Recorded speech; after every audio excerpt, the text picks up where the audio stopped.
fall. This is a half day teaching day for me. I don't have to get to school until noon, and so I spend just less than 4 hours working on my home business and also doing some planning for the weekends. The one thing I love about fall, besides the leaves turning and the beautiful rich jewel tone colors outside, is hobbies. Hobbies.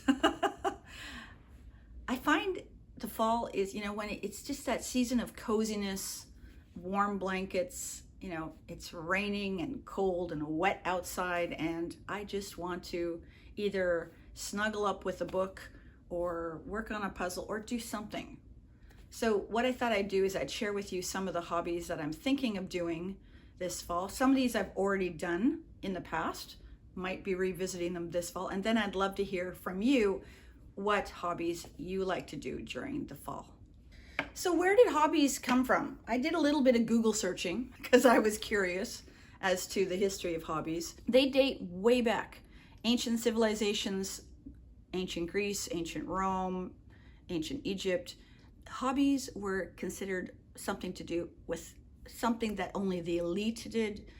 And they centered around the arts, right? So music, painting, right? Drama, things like that. And I don't know where it expanded, but I think for our world, hobbies are a retreat. Hobbies help us to just kind of break away from the chaos and the craziness of our lives. And for me, it's about de-stressing. I teach 3.5, 4 days a week. I help support my elderly parents, not part-time, they're not in my home. And then I have a side business that I do in order to not have to work until I die. But hobbies, there's just something about them, and they are so diverse. There is a plethora, one of my favorite words, plethora of hobbies. So I have a huge list. So let's categorize them, and we'll start with the hobbies that you can do inside while it's miserable outside. Knitting. I did this before the pandemic and during the pandemic because I needed something to do. I'm terrible at it, so I won't be visiting it again. Cooking and baking are always the number one hobbies that people mention. Cross-stitching. I enjoy cross-stitching, and I don't do it during the summer. It's something that's very seasonal for me, and sometimes it takes me years to cross-stitch something, but when they're done, they're lovely. Sewing. Sewing is something I used to do a lot in the past, especially when I was trying to find clothes that would fit me. Anyways, I still have my sewing machine. I have a serger, but I actually haven't touched them for a couple of years. That might be something I will maybe move to the winter. We'll see. Drawing, art, painting, and that could be painting a house or painting paper.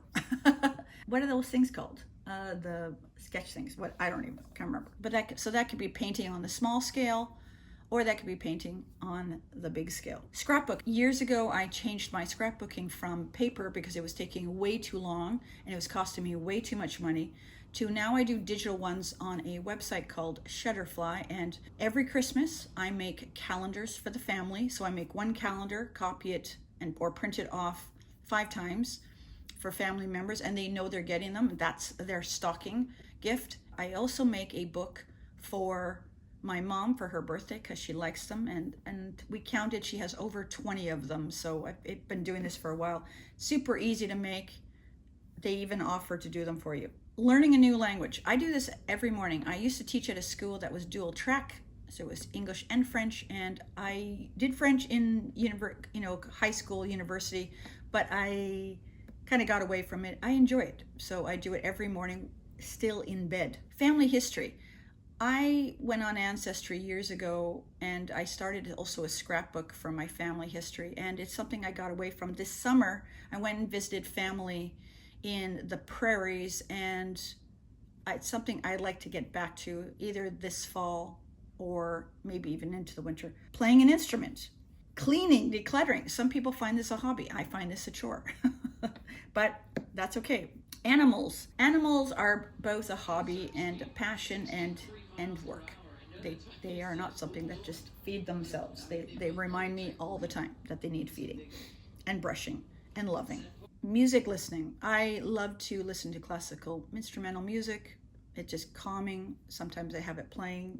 It's not right now. Movie watching, TV watching, puzzling. Puzzling is, again, a seasonal thing for me. I don't pull them out a whole lot during the summer. I tend to puzzle.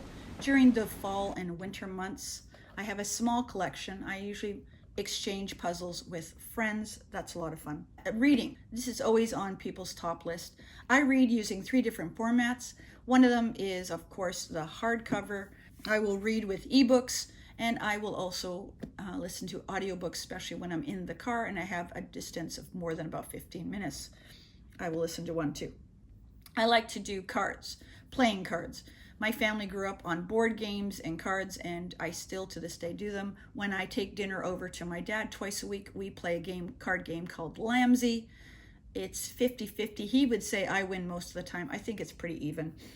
I like to do crosswords. I like to read magazines as well. One of the things that my sister and I and one of my best friends do off and on is we go to afternoon tea. We find afternoon tea shops somewhere in the lower mainland, and we will visit them, and we usually always have a good time. Even if they're not great, we have a great time. Some people like to do just coloring. I actually don't find it, I find it stressful because I'm not a color person, but I like color, but I don't color well. I don't. Maybe you like to write. I journal every morning, again, while still in bed. The cat's usually laying close by to me, and it's just a nice quiet time to get focused for the day. I really enjoy it. I've been doing it for a long time. Probably, well, not a long time. I would say 3-4 years. Every morning. Bible journaling. Bible journaling, again, it's not something I do a lot while the weather is good, but I do it more so when the weather is cool. And so I should do it all the time, but I don't. Video games. Okay. This one can go to addiction. However, one of the things I do is I invite family members. My niece has been over, some friends. Actually, it was some girls from a Bible study group that I taught years ago, back in early 2000s. And they introduced me to Nancy Drew video games, and I've played them all except for the last 2. I am going to, the latest Nancy Drew game is on my list to do sometime in November, right after report cards is when I'm going to treat myself to a Nancy Drew game. So let's talk about hobbies that you can do outdoors. Walking is a big one. It's really interesting. There is a seniors, I don't even know what to call it, complex, not a few blocks away from here. And a group from there walk by every morning around 8 a.m. Sometimes I see them, sometimes I don't. In the summer, I see them all the time. But I had a chance to talk to one of them, and they actually walk for 50 minutes, and then they stop by the local Tim Hortons to have coffee and treats and reward themselves, and then they sit and chat. But I thought, what a great idea, and something I might join them if I'm still living here when I retire. Something similar to walking is geocaching. Geocaching is something that I've done in the past, and I've already started looking at it again since I made my list. Geocaching is treasure hunting, and they're usually little treasures. Sometimes it's just finding what they call the cache, and you sign your name that you found it. And there's a website called geocaching.com. It's free, and they will give you the coordinates of where the cache is. So sometimes all you have to do is put in your address, and they will pop up a Google map, and they will show you where caches are in your vicinity. Sometimes there's lots, sometimes there's none.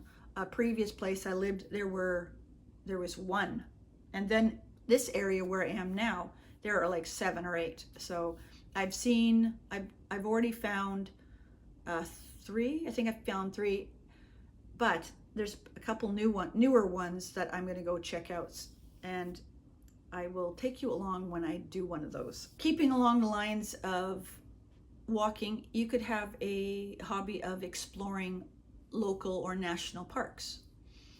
Something to do, depending again where you are. Parks are beautiful in the fall, and there's just, again, so much to see, and is so stress relieving for many people. I wanted to share one hobby that I do, but not during the fall, though I might try it during the fall. We'll see. And that is sea glass collecting. I heard about this, I don't know, 10 years ago. And because I'm about 35 minutes from the ocean. So our particular ocean doesn't get a lot of sea glass because we have an island beside it. So I live in the Vancouver area. Vancouver Island gets the sea glass. But when I traveled to the east coast of Canada, to Prince Edward Island and Nova Scotia, and even New Brunswick, we went sea glass collecting and we found some lovely stuff. And then again, just a couple back in 2022 was in England, and we went to a couple coastlines and we collected a lot more sea glass. So it's something I enjoy. When I retire, this is kind of on my retirement bucket list, I would like to maybe make things with it. I found a gal in Nova Scotia who makes cute little birds with her sea glass and sells them on Etsy. I don't think I'd sell them, but I'd like to make a couple creations with them. I haven't decided what, but it's on my list. You could also some people like to do outdoor camping. We bought for my brother at last Christmas, a wilderness camping because he likes the TV show Alone. He hasn't gone on it yet. He's asked me, I'm not going. I don't like cold. There are still some sports that you can do outside if you enjoy them. I forgot to mention pickleball. I can't even get into our pickleball teams. They are so full with big waitlist. One day I'll get onto it. I'm going to play some more pickleball. I've only played it like just in our school. There are probably lots that I've missed, but the ones that as I've mentioned, there are a couple that I'm going to try again this fall. Please let me know what you are thinking of doing this fall if you are pursuing any hobbies. And I'd love to hear about them. I'm always interested in some unique ones, something different. Let's not be afraid of trying new things. Sometimes we need to push ourselves out of our comfort zone because you never know what hidden talents and passions are inside of you. See you next time.